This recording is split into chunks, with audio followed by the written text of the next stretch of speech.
With me is a copy of the letter of the Office of the Vice President, signed by Attorney Zuleka T. Lopez, Undersecretary and Chief of Staff, addressed to Honorable Gamaliel A. Cordoba, Chairperson, and I lament that I do not have material time to go over this letter by the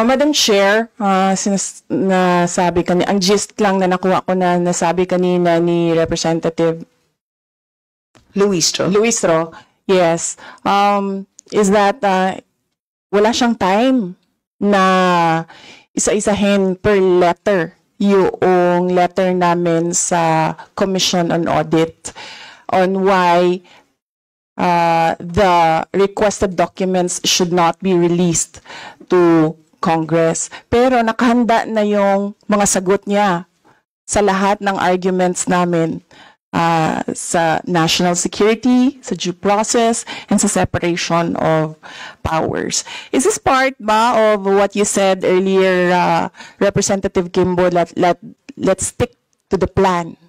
Yun yung narinig ko sa iyo kanina. Thank you. Note all your comments. I do not recall saying the phrase, stick to the plan. I do not recall saying the phrase, stick to the plan. I do not recall saying the phrase, stick to the plan. May I request that the Secretariat read your stick to the plan line? As I said, Madam Vice President, pasensya na po, we don't have the right to make requests at this point in time.